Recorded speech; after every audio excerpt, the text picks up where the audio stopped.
dinaikkan Pak Edi di sana? Atau ini Ustaz juga bisa? Assalamualaikum warahmatullahi wabarakatuh.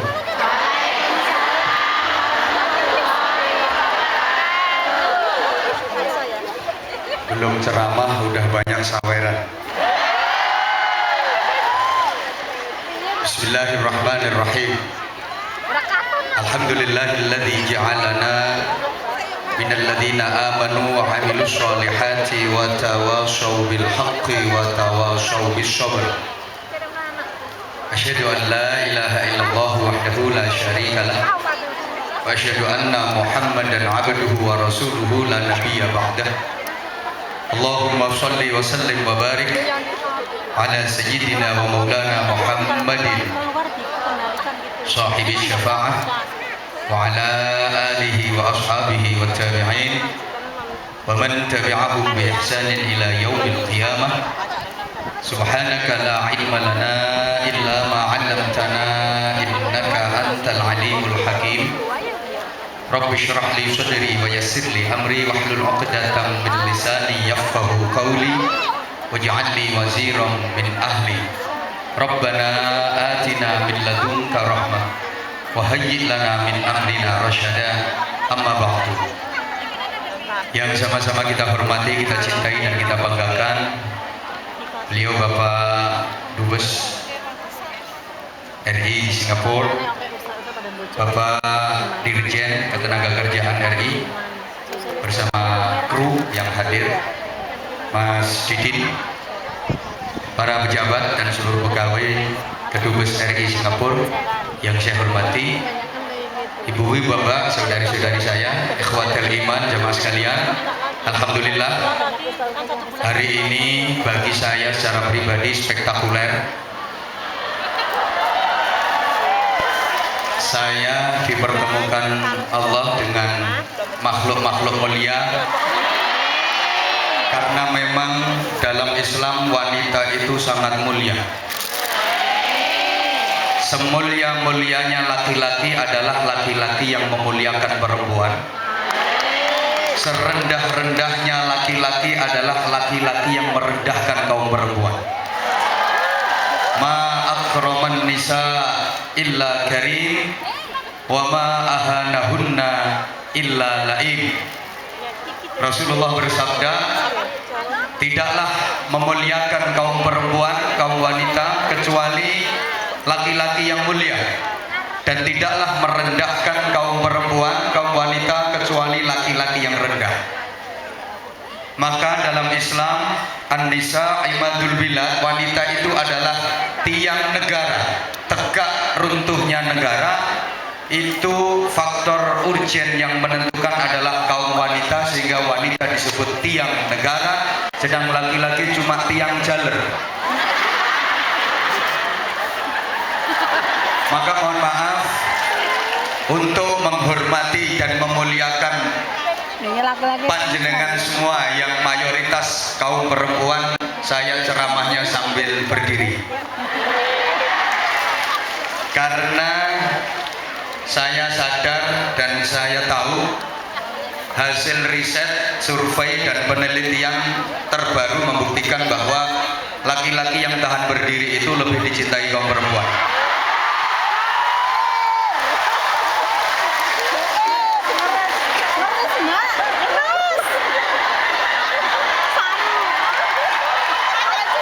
Kok ketawanya nggak enak banget?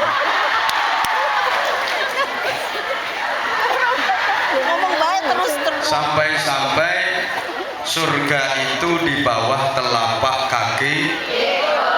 Al-jannatu tahta aqdamil ummahat. Surga itu di bawah telapak kaki ibu.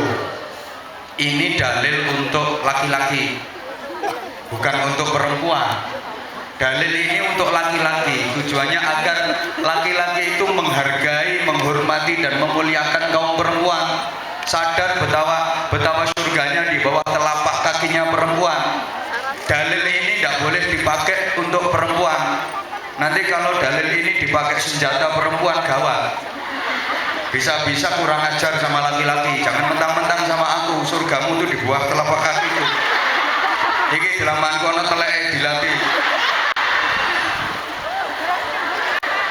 Di sini keadilan Islam sebagaimana ada dalil sabda Rasulullah, seorang perempuan istri walaupun dia ahli ibadah tapi melukai, menyakiti hati suaminya, bersalah kepada suaminya, sedangkan suaminya nggak mau memaafkan dan belum ridho, keduluan ini istri meninggal, keduluan ini perempuan meninggal, suaminya belum memaafkan dan belum ridho, maka ini istri nggak bisa masuk surga. Itu dalil untuk perempuan biar semakin taat kepada suami, biar semakin hormat takzim kepada suaminya. Ini dalil bukan untuk laki-laki. Kalau untuk laki-laki bisa-bisa laki-laki nanti semena-mena. Paham? Karena mohon maaf, sebagaimana dalam surga itu juga digambarkan betapa kemuliaan kaum perempuan. Sampai di surga yang dijadikan gambaran nanti kalau masuk surga itu akan mendapatkan bidadara apa bidadari? Bidadara apa bidadari? Bidadari ini psikologis. Kenapa? Kalau yang disebutkan bidadari perempuan, maka laki-laki pasti tertarik. Tapi kalau yang disebutkan bidadara laki-laki, perempuan biasanya nggak tertarik. Loh, iya benar. Kalau di surga digambarkan, subhanallah, nanti yang ahli ibadah, yang amal solehnya banyak, yang pahalanya besar, di surga nanti dapat bidadari yang cantik, menarik, ayu, kemerusu, keboy, semuluhai, aduhai, imut, yahud, bahenol, menol, menol, semak, kebelenak, kemontok, mentak, kementak, kinyis, kinyis, ringis, ringis, mentong, mentong, moblong, moblong, bahenol, denok, denok, deblik. Itu banyak laki-laki yang tertarik.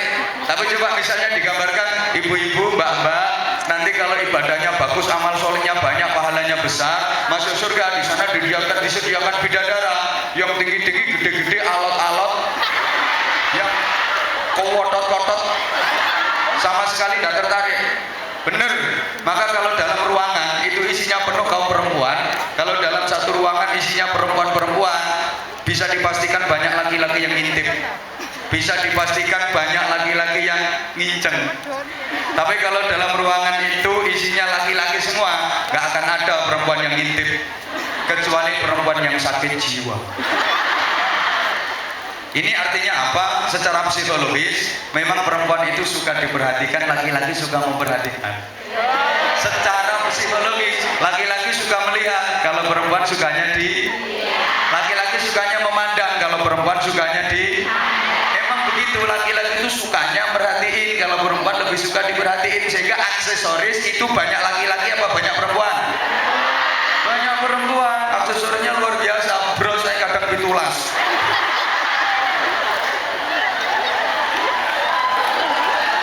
Mohon maaf, loh ya emang bener. Pakaian banyak perempuan, perhiasan banyak perempuan, aksesoris banyak perempuan. Itu wajah aja kalau perempuan zaman sekarang, area wajah aja nominalnya bisa sampai 10 juta. Udah pakai maskara, pakai lagi bedak lapis 7. Udah kayak gitu masih dipakai blush on, masih pakai eyeshadow. Alis saya digawe kayak setangis sepeda motor. Itu masih pakai bulu mata palsu yang anti badai. Itu bahasa Inggrisnya aidep. Itu kalau dipakai kayak kepiting jalan. Ini kaum perempuan. Tapi coba laki-laki, bukan cuma simpel jemburis. Kadang mau ke acara nggak usah mandi, asal pakaian udah berangkat guys.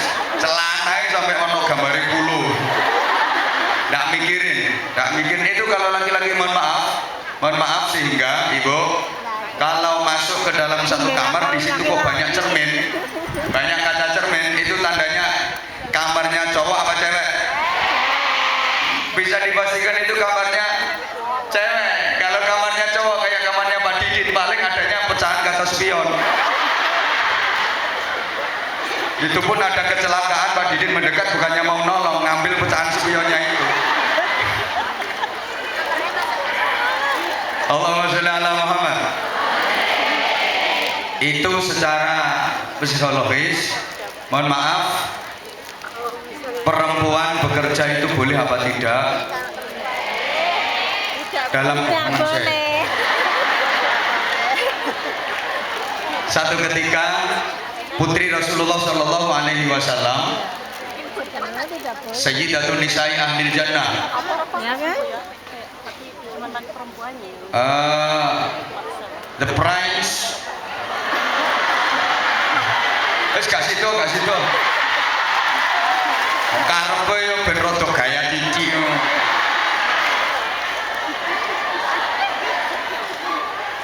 Pemimpin dari para perempuan-perempuan ahli surga itu Fatimah Az-Zahra satu ketika mengadu kepada Rasulullah, wahai Rasulullah, wahai abahku, ada apa putriku? Lihat tanganku. Emangnya kenapa tangan kamu? Ini tanganku penuh kapal. Ini maksudnya bukan kapal laut, itu apa namanya? Ya, kapalan nih loh, kapalan penuh kapalnya, penuh kapal. Kapalan nih loh, kapalan. Kok sampai kayak gitu? Ya, karena saya bekerja untuk membantu suami saya. Karena saya bekerja cari nafkah untuk meringankan beban suami saya. Rasulullah tersenyum. Kemudian ditanya, emang kamu kerjanya apa? Saya ngangsu. Karo bahasa Indonesia nya. Mengangsu. Mengangsu itu temen nengo. Ini yang ceramah saya, terserah saya pakai bahasa apa. Saya mengangsu.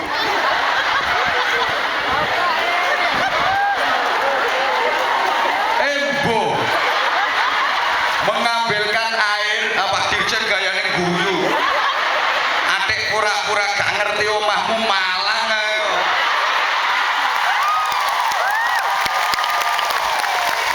Ini orang sekarang baru jadi dirjen pura-pura gak ngerti cara Jawa. Asline omahe Malang nyelowepik. Terus biasa aja kali. Bukan cuma Pak Dirjen, Anwar Zahid juga udah keliling dunia. Tapi penampilannya biasa kayak gitu. Wah, aslinya desa. Mohon maaf Pak Dirjen, saya tujuannya menghibur wong desa-desa ini. Mengambilkan air untuk orang yang mengangsu. Mengambilkan air, ngangsu toh malah yang diterima kata ngangsu. Ngambilin air untuk orang Yahudi, bukan untuk orang Islam. Dia kerja ke orang Yahudi ngambilin air. Orang Yahudi yang udah tua dia nggak kuat ngambil air untuk kebutuhan mandi, untuk kebutuhan minum. Kalau ini kan masih kuat ngantar minum.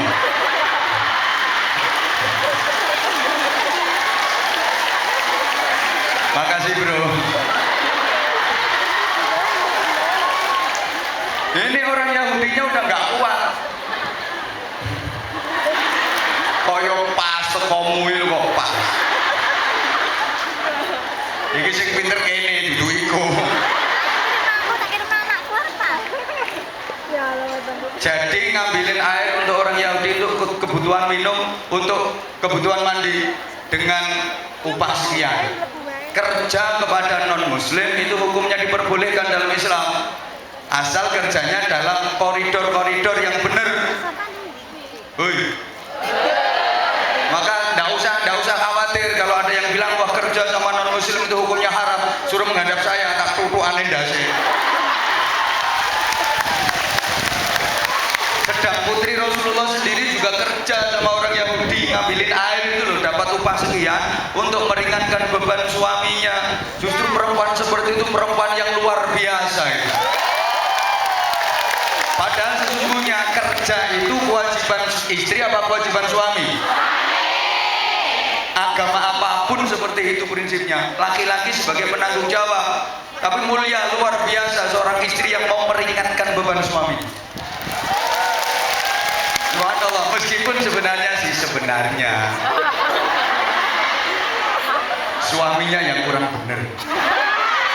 Loh iya, kalau ada suami yang model kayak gitu itu mestinya aturannya mohon maaf. Istri yang doa, suami yang kerja. Karena saya sering sampaikan di balik laki-laki hebat pas pasti ada istri yang selalu mendoakan. Pasti. Tapi di balik perempuan-perempuan atau di balik istri-istri yang sukses, pasti ada suami yang stres.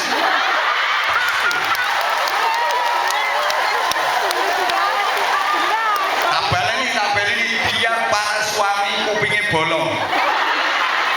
Di balik suami yang hebat, pasti ada istri yang kuat yang selalu mendoakan. Tapi di balik istri yang sukses, pasti ada suami yang stres. Maka semakin istri itu sukses, semakin suaminya sukseskan dirimu, streskan suami.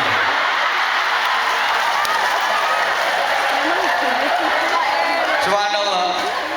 Nah, laki-laki kalau ingin hebat, jangan lupa minta doa istrinya. Semakin istrinya berdoa, semakin hebat itu suami. Maka suami hebat karena doa istri. Dan semakin banyak yang mendoakan, suami akan semakin hebat.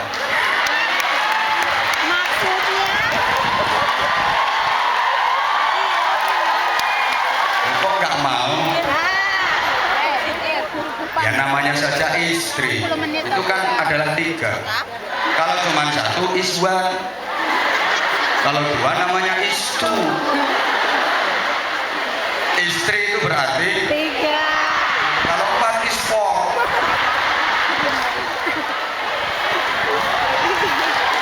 Ya bener, istri bener. Tapi mohon maaf, saudari-saudari saya, bekerja tetap harus dalam koridor dan batasan-batasan. Jangankan perempuan, laki-laki aja kerja dibatasi. Nggih, silakan, monggo Pak Dijan, ya. Saya biar Pak Dubes, monggo, saya biar semakin bebas dan leluasa. Memang saya mulai dulu nggak pernah tertarik sama laki-laki. Jadi biarpun laki-laki meninggalkan tempat ini nggak masalah. Saya nggak tertarik sama sekali. Mulai dulu silakan Mas Didin, silakan. Minggato sisan. Please. Dan bukankah hari ini idolanya adalah saya?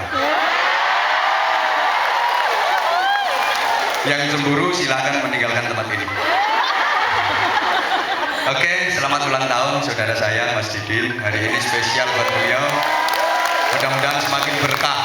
Amin. Bukankah hidup yang nikmat itu adalah hidup yang berkah? Amin. Jabatan yang nikmat, yang baik itu adalah jabatan yang berkah. Amin. Suami yang baik ya suami yang membawa. Istri yang baik adalah istri yang membawa. Anak-anak yang baik itu adalah anak-anak solih-solihah yang menjadikan keluarganya berkah. Rezeki yang paling baik adalah rezeki yang berkah. Duit yang paling baik adalah duit yang berkah. Berkah itu tidak harus banyak. Salah satu tandanya berkah itu ada ketentraman jiwa, ada ketentraman batin. Banyak, tapi kalau nggak menjadikan ketentraman itu namanya nggak barokah. Duit banyak, gaji 1 bulan 20 juta. Tapi kalau nggak barokah, anak laki-lakinya kena narkoba, anak perempuan hamil di luar nikah, suami menghamili tetangga. Itu kan nggak berkah itu namanya. Halo? Pilih mana? Gaji 20 juta tapi keluarga nggak tentrem, sama gaji 50 juta tapi keluarga tentrem. 50.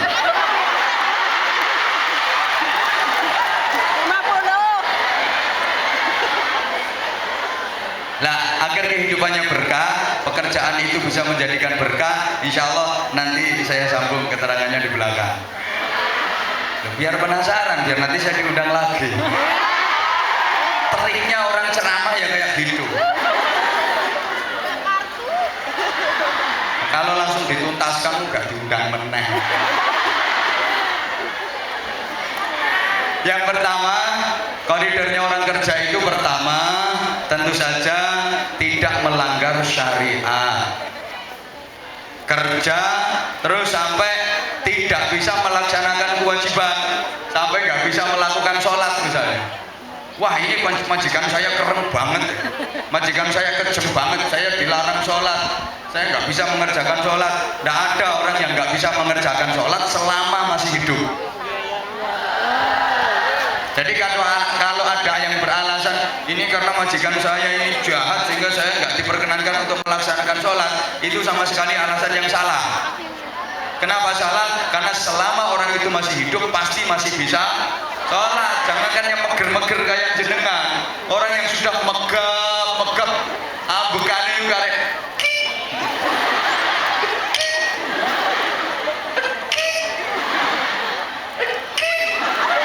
itu aja masih bisa sholat kok, betul? Betul? Gak bisa berdiri sambil duduk, gak bisa duduk sambil berbaring, gak bisa berbaring sambil rebahan, gak bisa isyarah, gak bisa pakai kedepane meripat, gak bisa sholat dalam hati, pakai hati. Maka gak ada alasan gak bisa sholat, gak ada waktu untuk sholat, gak ada kesempatan untuk sholat, gak ada alasan seperti itu. Teori ini coba goblok dari uang. Halo.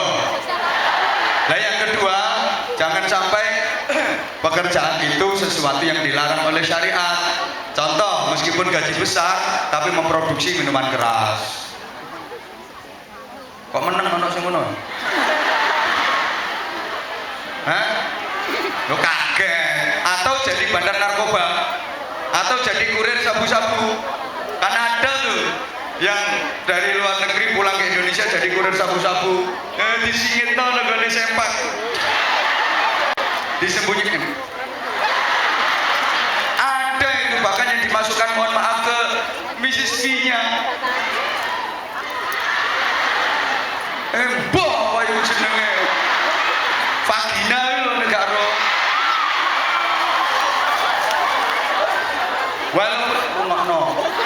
Walaupun itu penghasilannya gede, mungkin gaji Anda 5 tahun kalah sama jadi kurir itu, tapi kan ya haram kan, itu tidak diperbolehkan.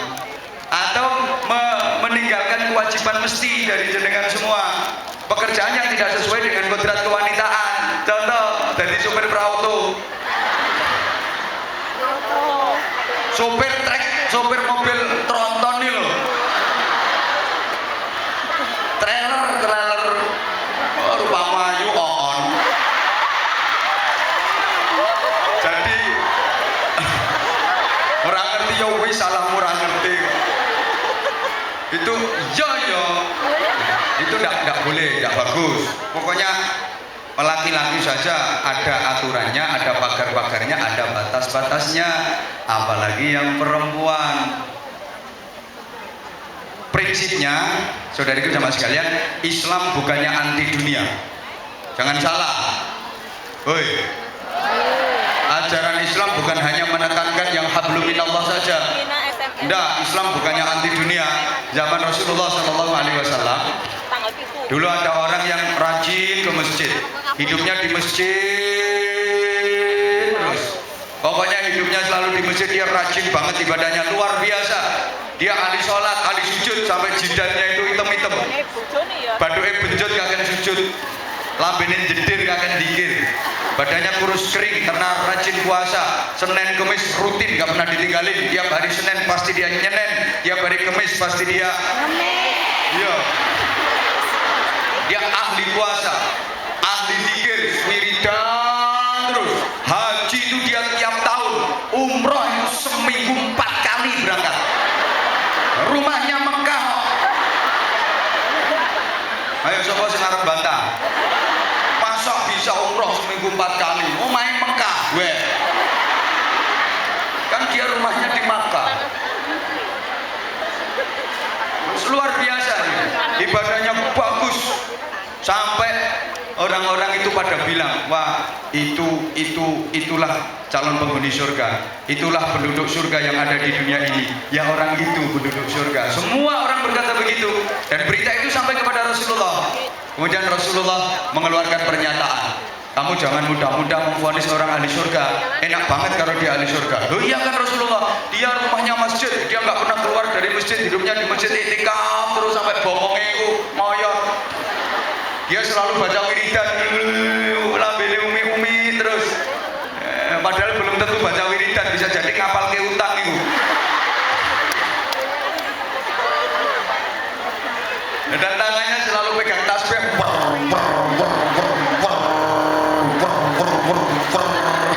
Walaupun yang dibaca Sumiati Belum tentu subhanallah, asal keluar ngesesnya aja.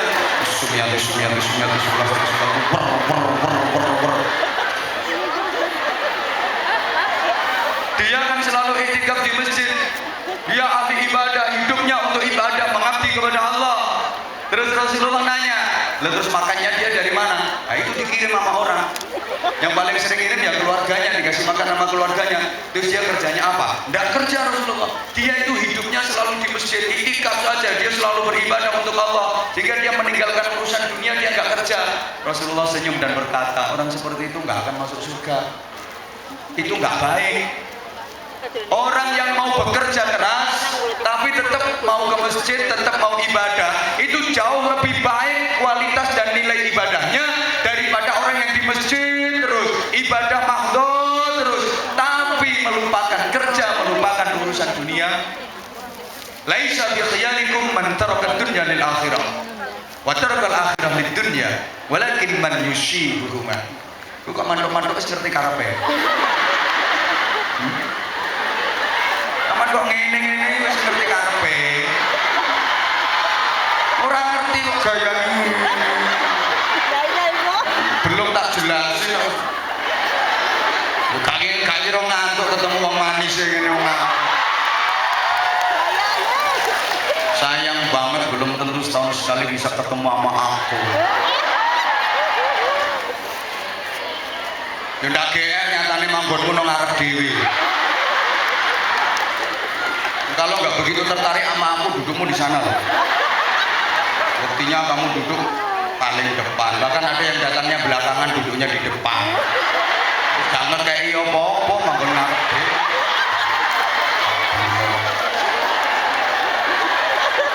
Allahumma sholli ala Muhammad. Bukanlah sebaik-baik kalian itu orang yang meninggalkan dunia untuk urusan akhirat. Kak nyindir kak. Nutui. Bukanlah sebaik-baik kalian gak usah nempan-nempan ae antem bisa. Ngaji karo telepon-teleponan. Itu salah satu fans saya. Nelpon maneh antem. Pateni.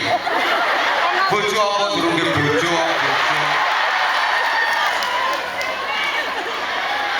Alhamdulillah fans Anwar Zahid di Singapura semakin banyak.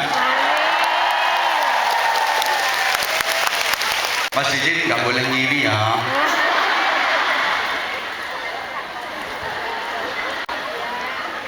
Bukanlah sebaik-baik kalian itu orang yang meninggalkan urusan dunia untuk akhiratnya.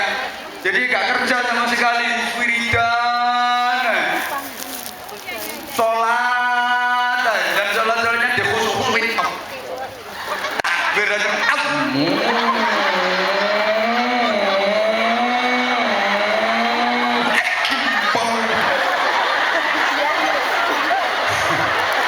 Bacaannya di fase-fasein, gak oleh nelpon yo. Alhamdulillah sudah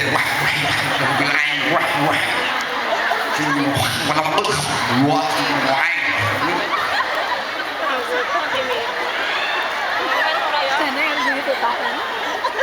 sholat terus wiridan terus zikir terus tapi tidak mau kerja, tidak benar. Apalagi urusan dunia, maka dia karena tidak kerja terus menjagakan orang lain, jaga kel.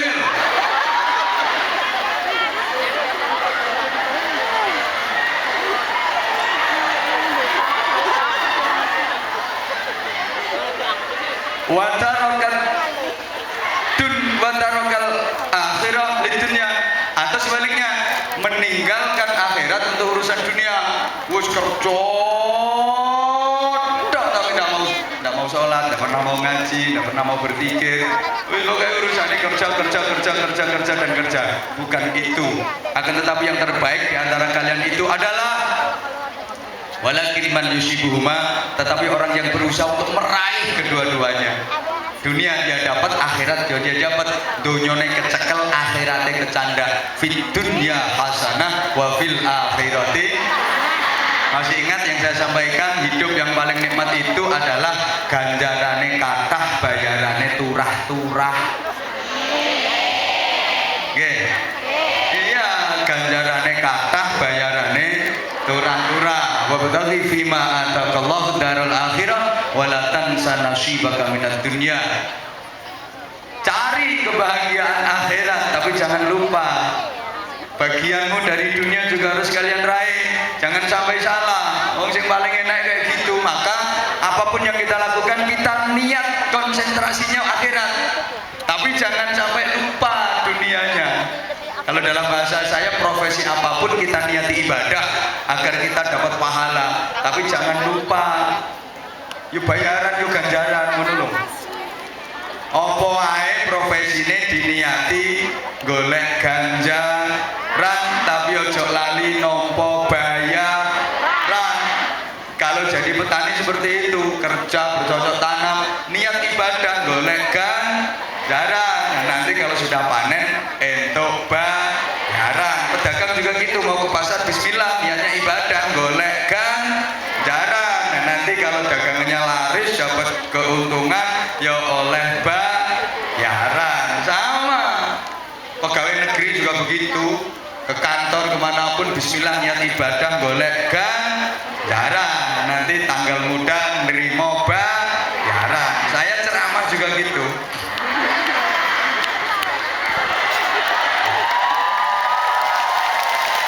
Ya iya, kalau nggak gitu ya salah saya. Maka mungkin sebentar lagi ya ada kardus keliling, tapi nanti di komando. Ayo lokno ngemis tak antemi. Ini saya menyalurkan biar bener, nggak salah sasaran, nggak tiga tuku klambi sing ngetok udele mau. Kaya tau udel bereng sampean. Allahumma sholli ala Muhammad. Oke, sekarang saya ulang, tolong diperhatikan. Adik-adik, aku nyeluk piye ya sampeyan lagi ya. Kok ibu toh? Wis sakarepku, ana ibu, ana mbak, ana adik, ana sayang. Terserah aku mau panggil apa. Ya udah, kalau nggak mau disayang sama aku nggak apa-apa. Saya doakan semuanya mudah-mudahan berkah. Nah, berkah itu sesuatu yang luar biasa, sesuatu yang luar biasa. Sehingga Allah mengajarkan doa kepada kita yang itu diabadikan dalam Al-Quran. Nanti kita kaitkan dengan kerja, biar nggak salah. Rabbi anzilni munzalan mubarakan wa anta khairul kekanya siji ne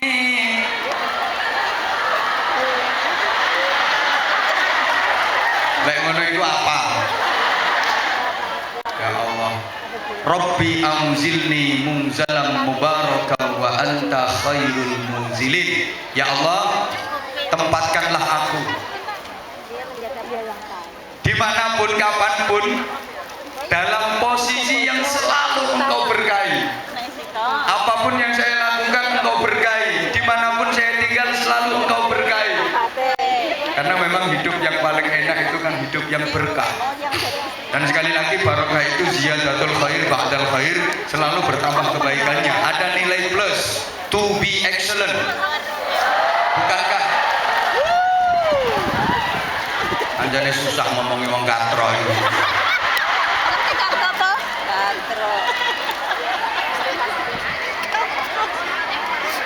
Semakin lama semakin mulia, semakin lama semakin bermakna. Tambah suwe tambah sae, tambah akeh ibadahe, tambah kathah ganjarane, tambah bagus akhlake, tambah akeh bayarane, tambah larang regane. Hidup yang barokah.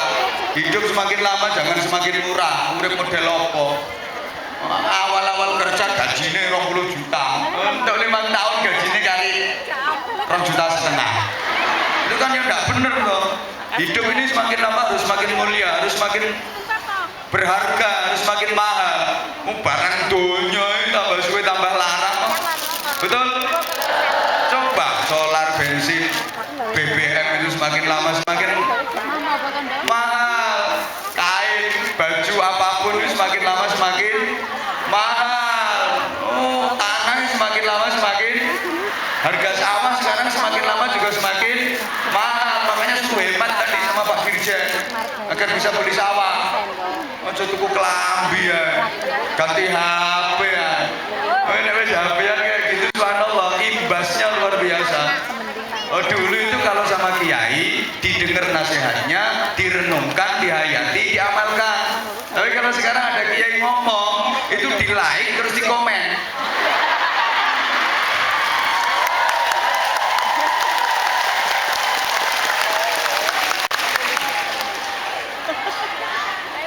Dulu kalau ketemu kiai yang pertama itu minta doanya, sekarang minta selfie. Apalagi kiainya kayak aku. GR banget. Ayo ngomong GR. GR nyatane aku dulu teko wis lumpuh kabeh. Ana sing wis ngempet mulai semalam, kangen bingit. Ada yang malah dulu kok gak cepet-cepet tanggal 14 yo. Kepengen ketemu My Idola. Apa dikira aku nggak ngerti ya? Siapa ya? Yo gak GR blas nyatane yo kok. No, sampai gak iso turu. Terus bayang kayak sampai ngipi-ngipi sing keturun. Allahumma sholli ala Muhammad. Saudariku jamaah sekalian rahimakumullah. Selanjutnya untuk menggapai hidup yang berkah tadi, apapun semakin lama semakin mahal.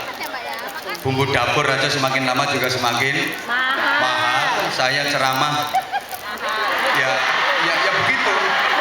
Dimana saya ceramah ya begitu di mana-mana. Yang bilang semakin mahal siapa? Saya kan ngomong harga sawah itu semakin lama semakin mahal, harga pakaian semakin lama semakin mahal, BBM semakin lama semakin mahal, bumbu dapur semakin lama juga semakin mahal. Saya ceramah juga begitu. Di mana-mana saya ceramah juga begitu. Yang ngomong mahal siapa?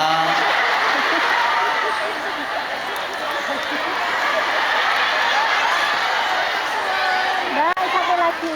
Maka agar hidup ini berkah, jangan sampai kita menyia-nyiakan peluang. Likullil waqt amalun. Setiap waktu yang kita jalani dalam hidup ini harus ada amal kebaikan di dalamnya.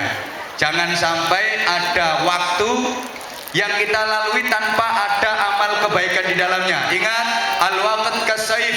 Waktu itu ibarat pedang. Namanya pedang itu ya pedang.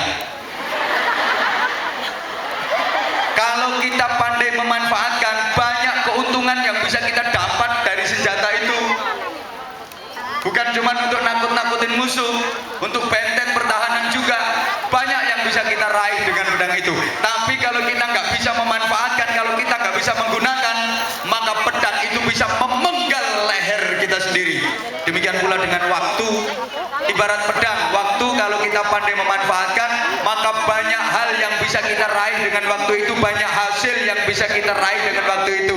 Tapi kalau kita nggak pandai memanfaatkan waktu, maka waktu itu yang akan membunuh kita sendiri. Artinya membunuh peluang kita untuk mendapatkan kebaikan, membunuh kesempatan kita untuk mendapatkan hasil yang baik. Nah, sehingga orang orientalis, orang-orang barat yang mereka orientalis, yang kata Pak Dirjen tadi hedonis, dia omongin ngono kok mosok sampean ngerti apa hedonis. Yang mereka hedonis, materialis, mereka punya pepatah time is money. Waktu adalah wajar karena mereka memang materialis, karena memang mereka hedonis. Jadi waktu bagi mereka adalah uang. Siapa yang pandai memanfaatkan waktu, maka dia akan mendapatkan banyak uang. Tapi kalau dia nggak pandai memanfaatkan waktu, apa apalagi menyia-nyiakan waktu, maka dia akan kehilangan kesempatan untuk mendapatkan banyak uang. Bagi mereka memang mereka materialis, tapi kalau kita, time is waktu. Loh iya kan? Kalau orang barat filosofinya begitu, time is money, tapi kalau kita, time is waktu. Maka kata kuncinya, setiap waktu yang kita jalani dalam hidup ini harus ada amal kebaikan di dalamnya. Amal yang manfaat dan dibutuhkan, itu yang dimaksud amal kebaikan. Jangan sampai ada waktu terlewatkan tanpa ada amal kebaikan di dalamnya. Karena orang yang melewatkan waktu hidupnya tanpa melakukan amal kebaikan, fahuwa zulmun, maka orang itu dihukumi zalim. Iya, orang zalim itu namanya. Maka menganggur dalam Islam itu bukan hanya nggak baik, berdosa. Nganggur itu nggak apik, malah dosa. Sehingga salah satu cirinya orang yang beriman dan orang yang akan mendapatkan kebahagiaan dunia akhirat, walladzina hum 'anil laghwi mu'ridun, orang-orang yang menghindarkan diri dari pengangguran. Aja sampai dadi nganggur. Wong iku nek nganggur, sama ning rumah tak gak iki. Dia akan nggak punya kerjaan, karena dia nggak punya kerjaan, bisa-bisa dia cari kerjaan, bahkan mungkin bisa ngerjain orang lain. Orang yang nganggur itu nggak punya urusan, karena dia nggak punya urusan, maka lama-lama dia bisa jadi urusan, sukanya ngurusi urusannya orang lain.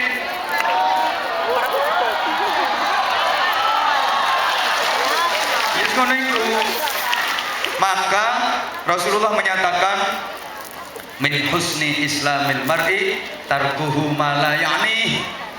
Termasuk tanda bagusnya keislaman seseorang itu adalah dia meninggalkan sesuatu yang tidak ada manfaatnya. Berarti meninggalkan pengangguran. Sesuatu kalau nggak ada manfaatnya ditinggali. Gosip itu banyak manfaatnya apa banyak madorotnya?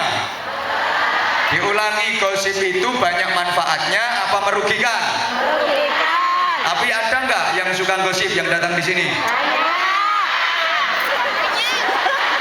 Alhamdulillah orangnya ikut jawab. Udah tahu kalau nggak ada manfaatnya malah merugikan dan membahayakan kok dikerjakan. Dan orang gosip sekarang itu nggak harus pakai bibir, nggak harus pakai lisan, nggak harus pakai mulut, bahasa Inggrisnya nggak harus pakai the congor. Tapi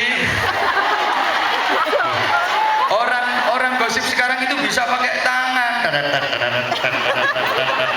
Update status. Yes. Ya kan? Betul.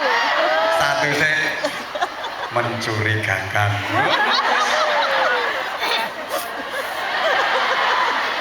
Sudah karu-karuan lah. Mohon maaf, sesuatu yang gak ada manfaatnya ditinggalin. Itu salah satu ciri keislaman seseorang. Likul lil waqt amalun, setiap waktu harus ada amal kebaikan di dalamnya. Kemudian walikuli amalin waktu, dan setiap amal kebaikan harus tepat waktu. Jadi saya ulang, setiap waktu harus ada amal kebaikan, dan setiap amal kebaikan harus tepat waktu. Karena amal baik sebaik apapun amal itu kalau nggak tepat waktu akan sia-sia, tidak ada gunanya, bahkan mubazir dan nggak sah. Allahumma sholli ala Muhammad. Sholat itu baik apa jelek? Sholat itu jelek apa baik? Tapi misalnya jam 10 pagi sudah sholat zuhur.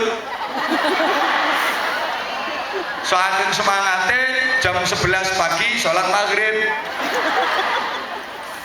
Sah apa enggak sholatnya? Kenapa? Karena tidak tepat waktu. Hari raya Idul Adha dan Ayyamut Tasyrik itu waktunya kurban, masih kurang 2 bulan. Saya kira apa ya? Ya kurang 1 bulan lah, 1 bulan setengah, terus besok pagi ya nyembelih kambing. Dan nyapa kok beli wedhus kurban. Ngomong duit. Ya itu sia-sia, nggak sah. Kenapa? Karena tidak tepat waktu. Maka setiap waktu harus ada amal kebaikan, dan setiap amal kebaikan harus tepat waktu. Sehingga Rasulullah berpesan, ightanim khamsan qabla khamsin. Manfaatkan 5 waktu sebelum datangnya 5 waktu yang lain. Masih ingat? Ini udah sering disampaikan oleh para mubalighah, para ustadz ustadzah, udah sering disampaikan. Yang pertama, waktu mudamu sebelum datang waktu tuamu. Sampeyan saiki sik nom-nom. Wah, semanin ratapke jantung. Gek lirikan sampean medhotke kolor. Aku mbok lirik wedi kuwatir melorot sarungku. Isek nom, padahal zaman sekarang masih muda. Mencut ke wong. Sebentar lagi kalau udah tua mesti medeni wong rupamu. Mumpung masih muda sebelum datang waktu tua. Orang kalau udah tua itu pasti nyesel. Kenapa aku dulu waktu masih muda nggak gini. Nyesel banget kok kawin terlambat nyesel loh. Kenapa kok nggak jadi? Nyesel. Bener nanti nyesel. Pasti itu nanti nyesel. Halo. Bentar, subhanallah, mumpung masih muda. Jadi ya mohon maaf kalau terpaksa saya memperhatikan Anda. Ya karena nanti kalau udah tua males aku nyawang sampean. Duh, penyesalan itu pasti datangnya belakangan. Nggak ada orang nyesel di depan itu kan nggak ada. Maka manfaatkan betul mumpung masih muda, mumpung masih bisa kerja. Nah, kerja yang bagus nanti ditabung untuk modal kan nggak selamanya tuh sama di sini. Masa arep ngoyot nang kene sampai duwe putu nang kene. Udah nanti kalau udah dapat hasil ini digunakan sebagai modal, jangan sampai modalnya modal madul ya. Jangan sampai seperti itu, betul dimanfaatkan. Yang kedua, waktu sempatmu sebelum datang waktu sempitmu, mumpung masih ada kesempatan. Faragha qabla syughlik, jadi mumpung masih sempat ngaji ya ngaji, nggak usah pilih-pilih. Ini setiap ada event ngaji jamaahnya yang datang ya sekian banyak ini. Siapapun yang ceramah jamaahnya yang datang juga sekian banyak ini. Prekentek, nggak percaya blas, nggak percaya. Ini aja saking Anwar Zahid sing teko.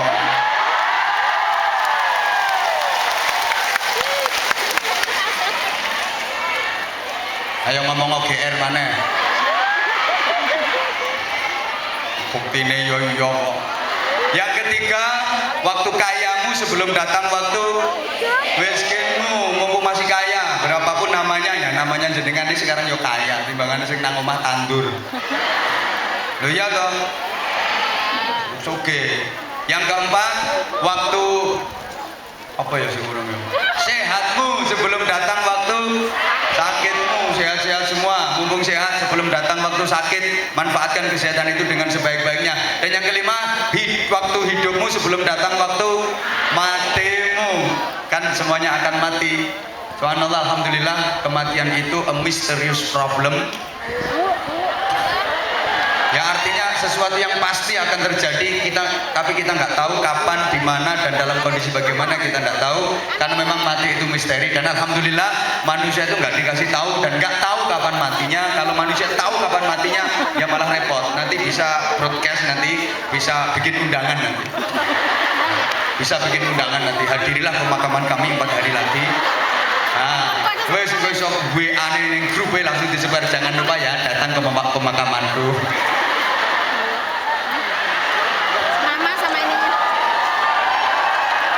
Lima hal ini sebenarnya jemaah sekalian, andaikan diringkes jadi satu cukup. Andaikan cukup dijadikan satu cukup. Apa? Hidupmu sebelum matimu, selesai kan? Gak usah pakai sehatmu sebelum sakitmu, kayamu sebelum miskinmu, sempatmu sebelum sempitmu, mudamu sebelum tuamu. Tanpa pakai itu diringkes, cukup. Hidupmu sebelum cukup, selesai kan urusannya. Tapi kenapa pakai dirinci? Kenapa pakai dijelaskan? Nah ini soalnya gini, woi, kayamu sebelum miskinmu, banyak orang yang lalai dengan kekayaannya. Makanya ditekankan lagi oleh Rasulullah. Ya lagian segala sesuatu itu kalau terlalu ringkes yang bingung ke. Dungo itu sing apik sing ringkes. Ringkes, tegas, mentes, jelas dan mencakup semuanya. Kayak Rabbana atina fid dunya hasanah, ya Allah berikan saya di dunia ini kebaikan. Apa saja yang penting baik, keluarga yang baik, anak yang baik, istri yang baik, saudara yang baik, rezeki yang baik, semuanya baik, jabatan baik. Wafil akhirati hasanah, di akhirat juga minta kebaikan, semuanya baiklah, selamatkan dari siksa neraka. Itu ringkes, tegas, mentes, jelas. Tapi kan tetap disebutkan kalau terlalu ringkes ya nggak bagus. Dungo terlalu ringkes, tangan diangkat terus ya Allah, Engkau tahu yang ku mau, amin. Itu ya nggak bener. Ya emang sih Allah tahu yang kau mau, tapi sebutin. Mentang-mentang Allah tahu yang kita mau, doanya terlalu ringkes, asal tangannya diangkat, ya Allah, Engkau tahu yang ku mau, amin. Yang keringkesen. Atau doa yang terlalu detail, terlalu rinci, itu namanya nggak etika itu. Karena Allah sudah ngerti yang terbaik buat kita, maka jangan mendikte Allah. Doa terlalu detail itu mendikte Allah. Allah didikte, ya Allah, minta suami ya Allah yang ganteng, yang keren, yang gentle, yang trendy, yang kaya raya, yang warisannya banyak, yang hidupnya tinggal sebentar.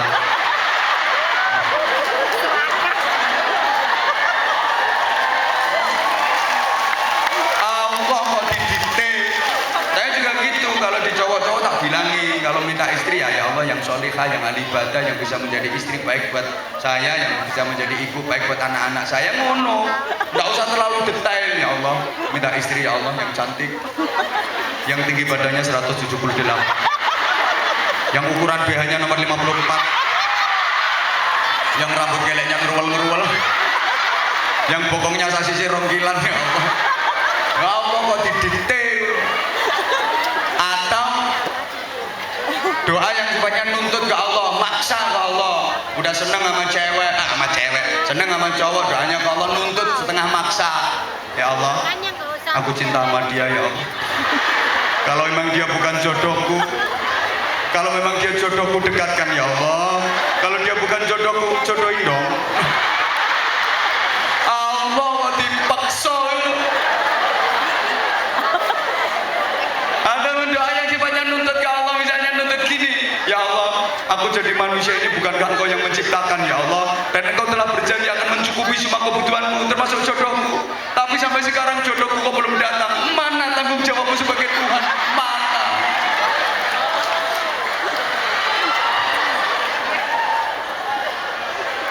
Kok tuwek nganggur jadi.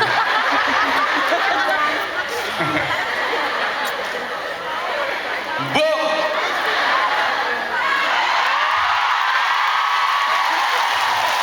udah jam 12.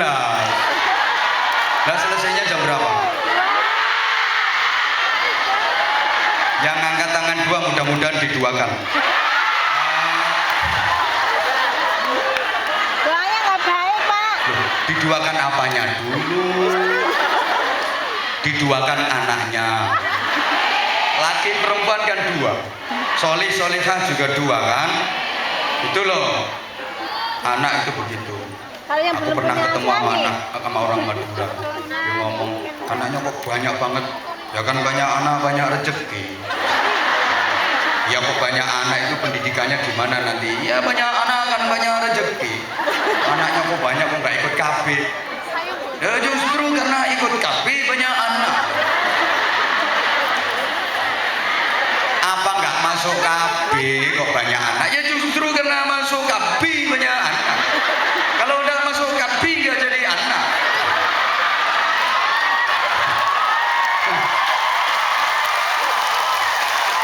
Jadi anak tuh karena masuk KB.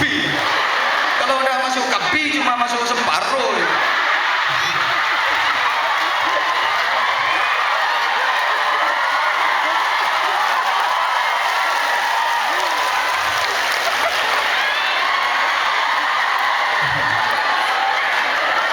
Joyo, ketawamu bikin aku tersipu malu.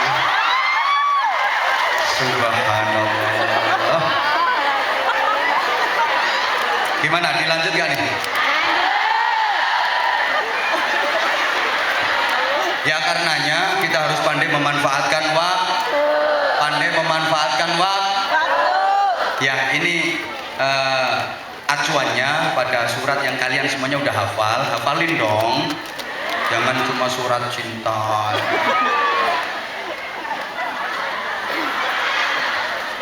Hidup itu nggak usah kayak gitu. Nah gini, Bismillahirrahmanirrahim. Wal 'ashri innal insana lafi khusrin illal ladzina amanu wa 'amilus solihati wa tawashaw bil haqqi wa tawashaw bis. Demi masa, demi waktu asar. Banyak dalam Al-Quran Allah bersumpah pakai waktu karena saking pentingnya waktu. Innal insana lafi khusr, sesungguhnya semua manusia itu berada dalam kerugian. Ini diartikan masuk neraka, semuanya merugi. Ya, illal ladzina amanu, kecuali orang-orang yang beriman, wa amilus solihati, dan banyak melakukan amal solih. Akeh ngamale, kalau Anda banyak ngamalnya apa banyak ngomelnya? Banyak zakat malnya apa banyak zakat molnya? Kalau ke mall, ke toko, ke pasar bawa duit kecil apa duit gede? Gede. Kalau lagi ada kotak amal, kasih duit yang gede apa yang kecil? Itulah orang jujur yang medit.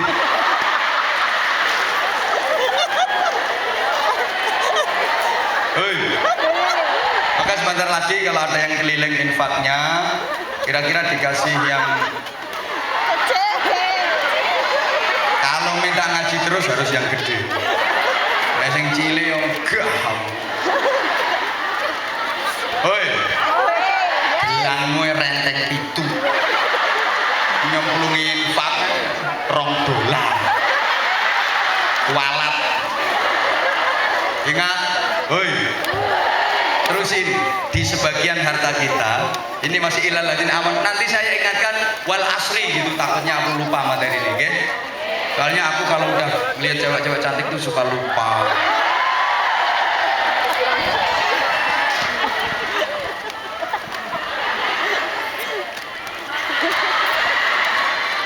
Rumangsane aku semaput ngono. Subhanallah, aku memang harus menguatkan hatiku. Ya Allah, tabahkan hatiku.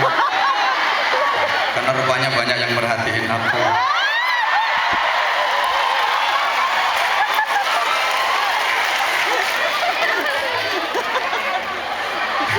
Gini, oi, di sebagian harta kita itu ada haknya orang lain, yang itu harus kita kasihkan. Itu ada haknya yatim, ada haknya fakir miskin, ada haknya pesantren, ada haknya madrasah. Kalau nggak kita kasihkan, itu akan jadi penyakit.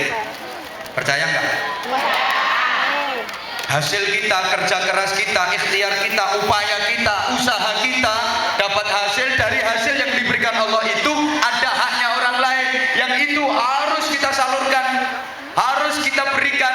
Kalau tetap kita ambil, kita pakai, jadi penyakit yang sangat membahayakan. Mohon maaf, ibarat orang mancing, itu pancing-pancingnya sendiri, dia beli alat pancing sendiri, dia kerja sendiri, ya ditunggoni tenogone dhewe, pancingnya dhewe, pakanane dhewe, pakanane iwak maksudnya, kok pakanane dhewe.